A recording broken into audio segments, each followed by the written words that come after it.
This is RJ. I'm from the Philippines. I just want to pay tribute to Don Wilson and the Ventures. I first met the Ventures in 1962 when they first performed here in the Philippines. That was 1 year before they even went to Japan.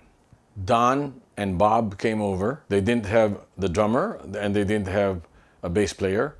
My band, RJ and the Riots, was known as the Ventures of the Philippines. So my drummer, Bernie Evangelista, and my bass player, Alan Austria, performed with them in the biggest coliseum in the country. A great friendship was struck. Bob even spent his honeymoon here in the Philippines in our rest house in 1963. In 1964, I went to Los Angeles and recorded 4 songs with the Ventures backing me up. I stayed at Bob's house. Sometime in the 1990s, I visited Don in his house in Los Angeles. And here's a picture with Mel Taylor and Bob Ogle and myself. Here's another picture of that visit of mine, memorable visit in Los Angeles, Don's house.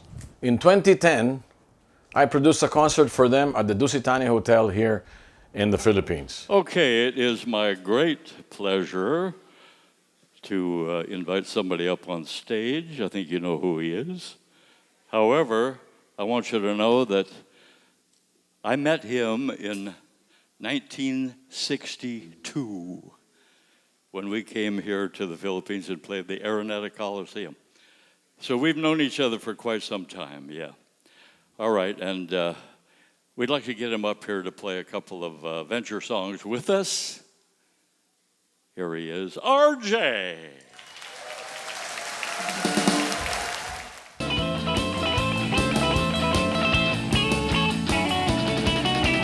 Two years after, I produced another concert.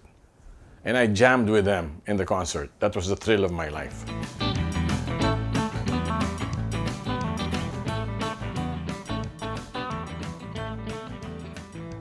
Nobody can underestimate the influence of the Ventures, the impact that they had in the music of today.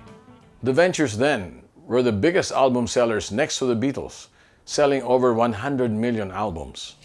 Don with his fantastic rhythm guitar, and Bob with his bass playing, and his lead guitar during the early years, opened up the door to teenagers like me, wanting to learn how to play guitar and wanting to play like the Ventures. The Ventures launched probably millions of bands. They made it accessible. They made your dream come true because you could access their playing easily. But it was not that simple. If you had to play it right, it was quite complicated. But it was accessible. I thank you, Don, Bob, and the Ventures for fulfilling the dreams of many guitar players. The Venture sound was original and it will last forever. In Japan, it's thought of also as medicinal and therapeutic. Instrumental music knows no barriers. There's no language barrier. Everybody can access them. Here's what I mean. This is Google. The music influenced countless artists, particularly guitarists like George Harrison, Stevie Ray Vaughan, Eddie Van Halen, Jimmy Page, the Beach Boys, Carl Wilson, Jeff "Skunk" Baxter of Steely Dan and Doobie Brothers, Joe Perry of Aerosmith, John Fogerty of Creedence Clearwater Revival, Joe Walsh of the Eagles, had a Ventures cover band when he started, and many, many more. Many musicians owe the Ventures a debt of gratitude. They had an original sound that was unique and fresh. In the 2016 NAMM show, when my guitar company had a booth in the NAMM show, Don visited me and tried out this guitar. It's a super vintage RJ guitar, 5 guitars in one, has the sounds of Fender, Telecaster, Stratocaster, Les Paul ES335, Fender and Gibson in one guitar.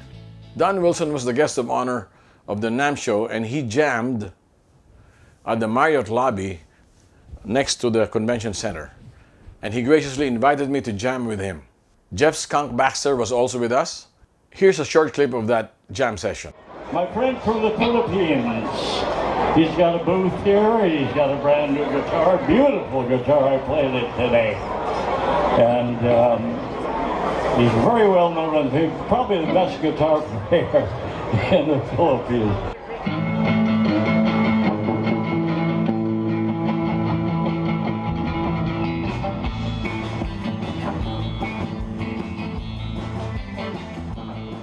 So I bid farewell to Don Wilson, and I thank the Ventures, the other members, Bob Bogle, Mel Taylor, Jerry McGee, Noki Edwards, for being a blessing in the world of music and inspiring us to take up the guitar. And as a result, it enriched our lives.